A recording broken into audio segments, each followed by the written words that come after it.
కోనసీమ జిల్లా రామచంద్రపురం నియోజకవర్గము ద్రాక్షారామంలోని శ్రీ మాణిక్యాంబ సమేత భీమేశ్వర స్వామి ఆలయంలోని ఎండోమెంట్స్ రాష్ట్ర కమిషనర్ రామచంద్ర మోహన్ ఆకస్మిక తనిఖీ నిర్వహించారు. గోదావరి పుష్కరాల నేపథ్యంలోని ప్రభుత్వం నిర్దేశించిన నిబంధనలు అమలు, ఆలయ అభివృద్ధి పనులు, భక్తులకు సౌకర్యాలపై ఆయన సమీక్షించారు.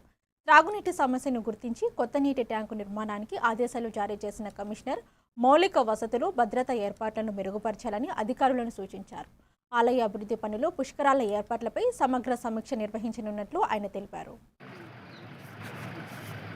రాష్ట్ర ప్రభుత్వం రాష్ట్రంలోని ప్రముఖ దేవాలయాల్లో భక్తులకు అందే సేవల మీద ప్రత్యేకంగా దృష్టి సారించడం జరిగింది.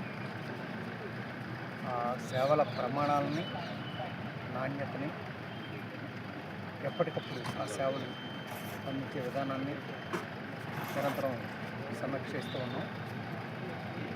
ఈ సేవల ప్రమాణాలను పెంచడానికి భక్తులు దేవాలయానికి వచ్చిన ప్రతి భక్తులు కూడా ఎటువంటి ఇబ్బంది లేకుండా సంతృప్తికరంగా దర్శనం చేసుకుని వెళ్ళే విధంగా, అదేవిధంగా ఇటు ప్రసాదాలు కానీ, అన్న ప్రసాదం కానీ ఇవన్నీ నాణ్యతా ప్రమాణాలతో కూడిన ప్రసాదాలు వాళ్ళకి అందే విధంగా దాన్ని నిర్ధారించడం కోసం 7 విషయాల్లో ప్రత్యేకంగా స్టాండర్డ్ ఆపరేటింగ్ ప్రొసీజర్స్ విడుదల చేయడం జరిగింది.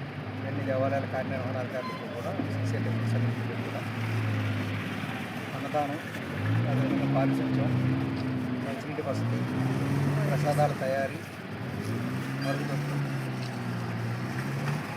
భక్తులకు అమ్మే ప్రసాదాల నాణ్యత